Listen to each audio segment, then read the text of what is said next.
ज्या लाडक्या बहिणींना नोव्हेंबर आणि डिसेंबरचा हप्ता आलेला नाही आहे अशा लाडक्या बहिणींना ऑफलाईन KYC करायची आहे। तर बघू शकता KYC कोणाला करावी लागेल तर फक्त ज्या महिलांचे हप्ते थांबलेले आहेत, विशेषतः नोव्हेंबर आणि डिसेंबरचे हप्ते किंवा ज्यांच्या आधीच्या KYC मध्ये त्रुटी चुका होत्या त्यांनाच ही प्रक्रिया पूर्ण करावी लागणार आहे।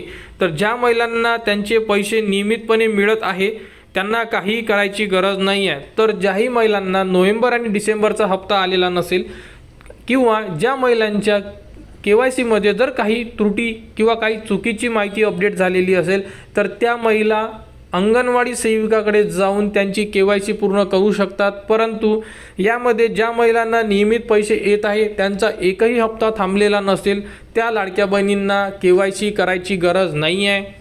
तर ज्यांनाही नोव्हेंबर आणि डिसेंबरचा हप्ता आलेला नाही आहे तर त्या लाडक्या बहिणी प्रक्रिया कशी पूर्ण करणार तर बघू शकता फक्त आणि फक्त ही जी प्रक्रिया ही ऑफलाईन असणार आहे।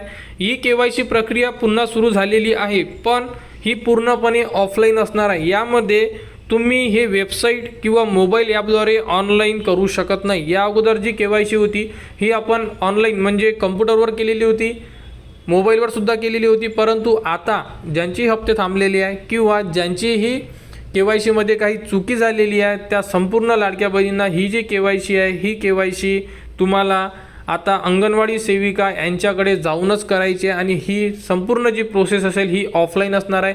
मोबाईलवर किंवा कम्प्युटरवर ही प्रोसेस केली जाणार नाही। तर ही प्रोसेस कंप्लीट करण्यासाठी तुम्हाला तुमच्या एरियामध्ये म्हणजे स्थानिक परिसरामध्ये ज्याही अंगणवाडी सेविका असेल त्यांची तुम्हाला भेट घ्यावी लागेल।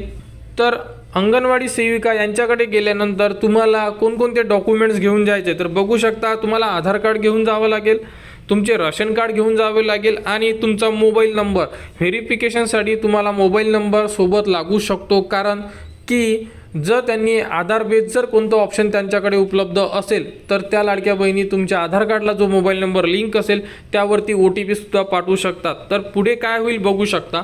जर तुम्ही ही KYC पूर्ण केली तर अंगणवाडी सेविका तुमच्या कागदपत्रांची पडताळणी करतील म्हणजे संपूर्ण डॉक्युमेंट तुमचे चेक करतील।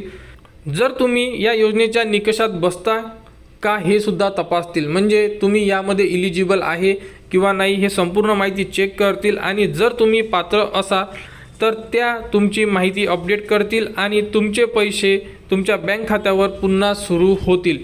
तर KYC करणं अतिशय गरजेचं आहे। ज्यांच्याही लाडक्या बहिणी म्हणजे ज्याही लाडक्या बहिणी आहे ज्यांना नोव्हेंबर डिसेंबरचा हप्ता आलेला नाही आहे त्यांनी आपल्या जवळच्या अंगणवाडी सेविकाकडला भेट द्या, त्यांच्यासोबत बोला, त्यांच्याकडे संपूर्ण माहिती आलेली आहे का बघा आणि जर आलेली असेल त्यांना जर आदेश देण्यात आलेले असेल तर तुम्ही त्यांच्याकडून तुमची KYC पूर्ण करा।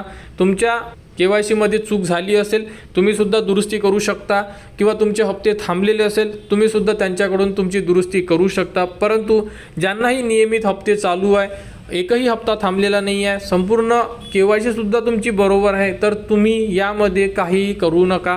तर लाडकी बहीण योजनेमध्ये ही एक महत्त्वाची अपडेट होती। यानंतर जी अपडेट येईल ती तुम्हाला आपल्या चॅनलवर देण्यात येणार। त्यासाठी आपल्या चॅनलच्या कनेक्टमध्ये राहा, चॅनलला सबस्क्राईब करा व हा व्हिडिओ इतरांपर्यंत शेअर करा।